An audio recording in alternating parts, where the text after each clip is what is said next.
holding your mic today. Yeah. I don't have a Giant mic mic. stand today. I'm at a different location. Live from Natalie Portman's Christmas tree collection. Huh. Isn't Maybe a joke she only I'll appreciate. It's your daily dose of saucy biz nuggets. Joined as always by saucy? explosive Emma Lurking and meticulous Matt Mascardi. Missing Matt Mascardi. Oh, I'm a disheveled work from homer. I really am. I don't really have a reason Aren't we to all? look good anymore. Today, in our gold plated bag of nuggets called December 22nd, 2021, yelling at Abbott Labs and Oh, Goldman and wait. Netflix, Yeah. laughing at Facebook shareholders, Always. celebrating cereal makers, and Mm-hmm. rolling my eyes at virtual Steph. Oh, Got it? Steph. It's a lot. I got it. I'm ready. Here we go. Here's my first story. It's a big one. I don't hear any music. Well, there is some. Oh, it doesn't matter. And in honor of the 300 words I just edited out of this story, I put on my COVID mask. Very nice. And in honor of Matt and Ari, but I'm not going to divulge anything more than that. I'm just going to say I just thought I'd throw on my mask just to honor all the COVID crap we cover here. Here we go. Here's the headline. Walgreens and CVS limit at-home rapid COVID tests as demand surges ahead of holidays. Ari, the data queen, just sent me a photo. She's at a testing site, and the line is it looks like it's like 80 people deep. It looks ridiculous. Yep. The That's ones not in New that's York not were part of the insane. story. I could spend my time yelling at both CVS and Walgreens. I love yelling at CVS and Walgreens. Of course, they should already have surge contingencies in place. Haven't corporations learned by now that this pandemic is a roller coaster and that they should be constantly preparing for all short and long-term scenarios? Well, no, they haven't. No, Take obviously. Abbott Laboratories. The New York Times reported in August that Abbott had laid off at least 2,500 test-making employees in Maine and Illinois. In fact, right here in my home city, the headline read, Abbott Labs layoffs hit immigrants where they live and work. Abbott announced it laid off 400 people here in the Portland area testing facilities, and more than half of them are already seeking help with housing issues, including eviction. So first, these workers spent the summer dismantling millions of rapid tests that they built and stuffing them into garbage bags.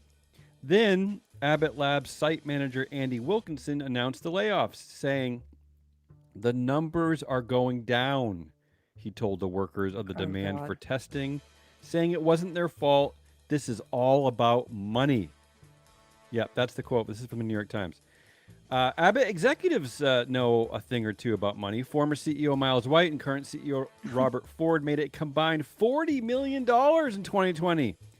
Populous math time for those 200 families right here in the Portland area seeking housing, and these are immigrant families, by the way. It would cost about $3.8 million for a full year of rent. I mean, think about that. Mr. White's that's security perks alone would pay the rent for 12 families for a full year. What else can well, I yell about? If he's doing, he needs that security. That I'm coming for didn't him. come from me. I didn't say that. That's Emma. Well, what else can I yell about? How about this? Abbott has its own news site on its webpage. It looks like CNN.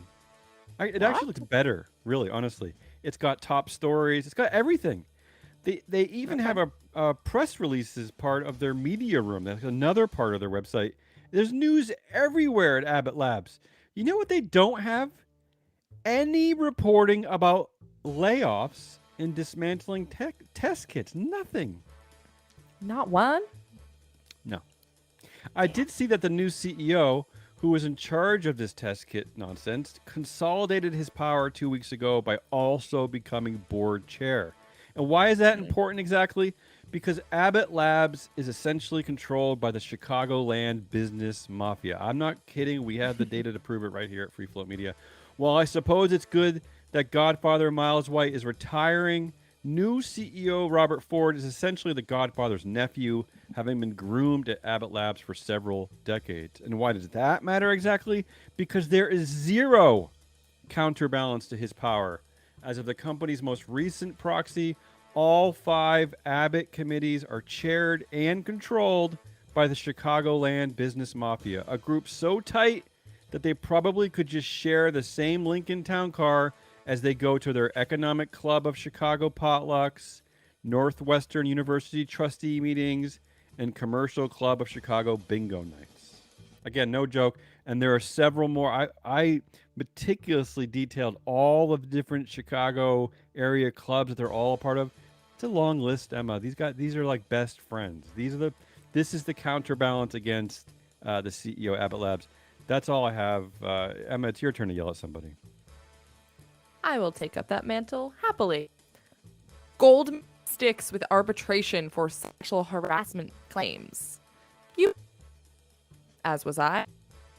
Goldman Sachs decide to publicly reiterate their continuation of a problematic policy that harms victims of sexual misconduct.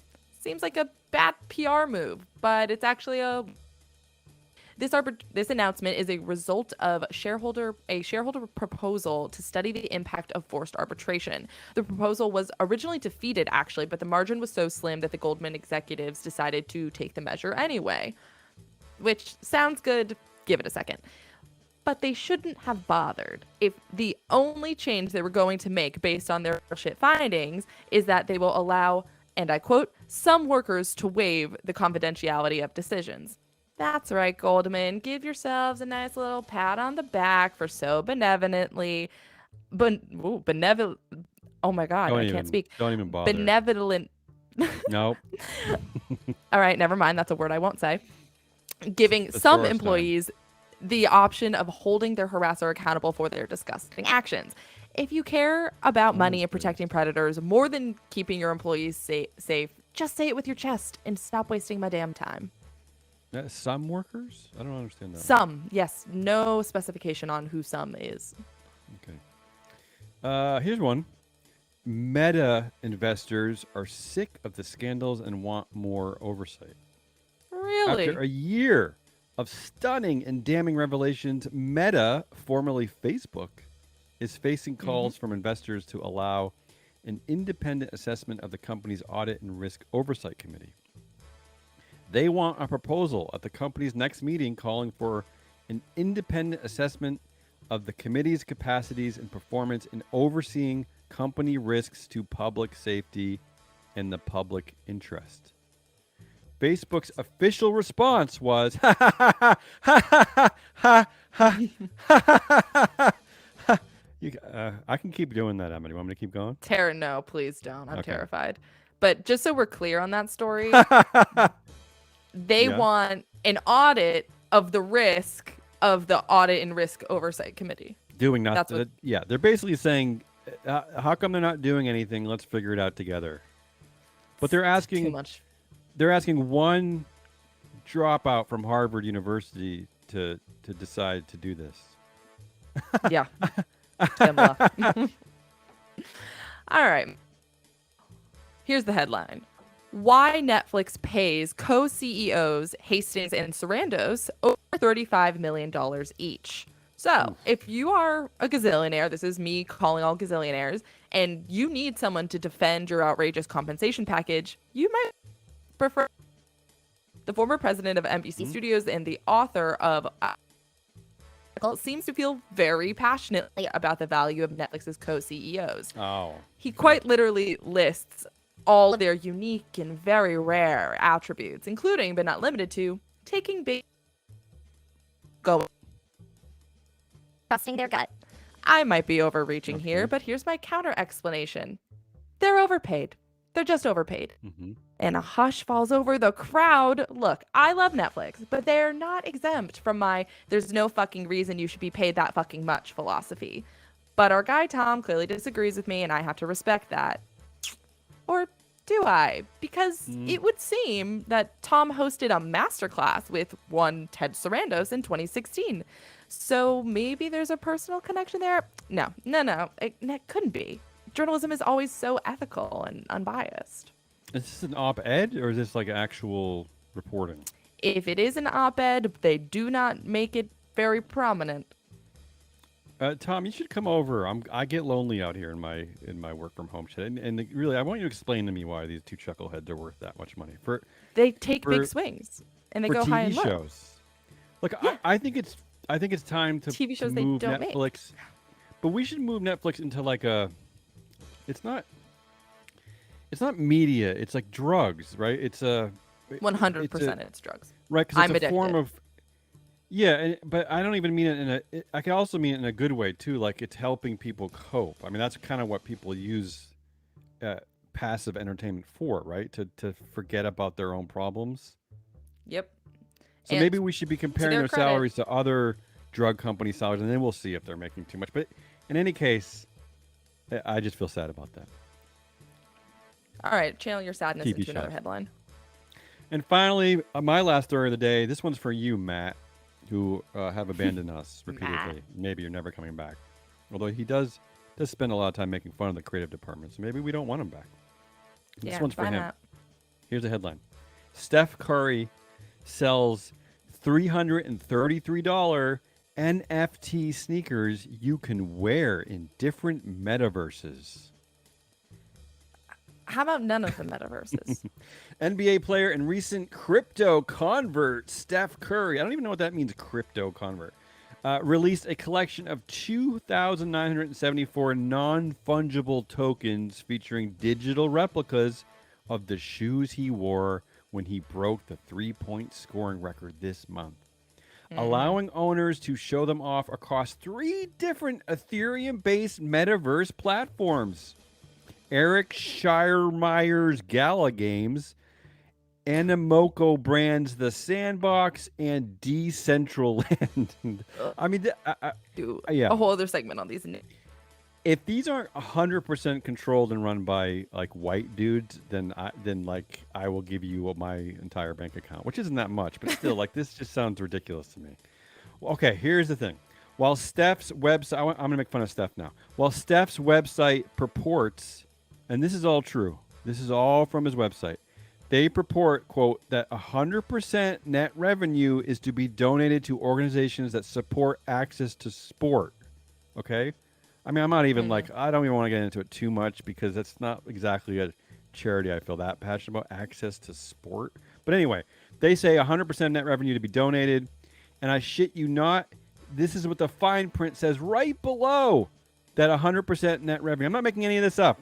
Right below that statement, it says approximately 80% of the retail purchase price of each of the NFTs sold during the initial launch will be donated.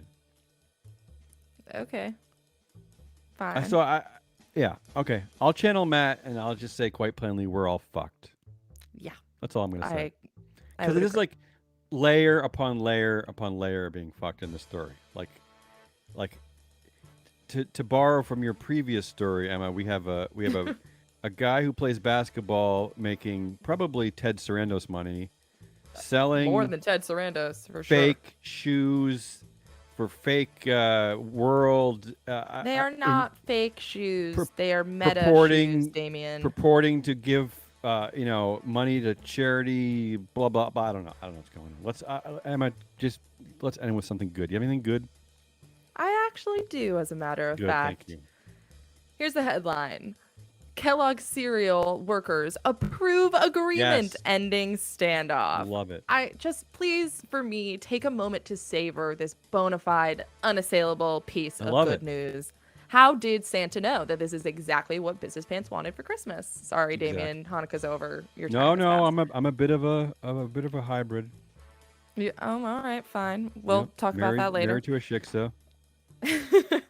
The union that represents Kellogg's cereal plant employees voted to accept their contract. Month strike. They've been striking since October 5th, so almost 3 months now. And it looks like they got some good shit out of it. Their Okay, new contract what'd they get? includes cost of living raises, better health coverage, no manufacturing plant closings until at least 2026, and a clear path to full-time employment for part-time workers in order to access benefits. So go buy all the Cheez-Its and Pringles and other delicious Kellogg's treats your little heart desires today to celebrate. I actually love Cheez-Its and Pringles, and I also think it's incredibly depressing that they had to fight for any of those things. I But know. I'm celebrating it. It too. And right, on that that's it. celebratory note, that was Business Pants. It was. That was Damian She Rawless is. and missing Yeah. Matt Moscardi once again. I guess Thank we're you used so to much it for now. listening. We will be back tomorrow with a potential Oh. themed Oh episode. yeah, let's do some Christmas crap tomorrow. We're gonna do some Christmas crap. It's gonna be good. Yes. See you tomorrow. Bye.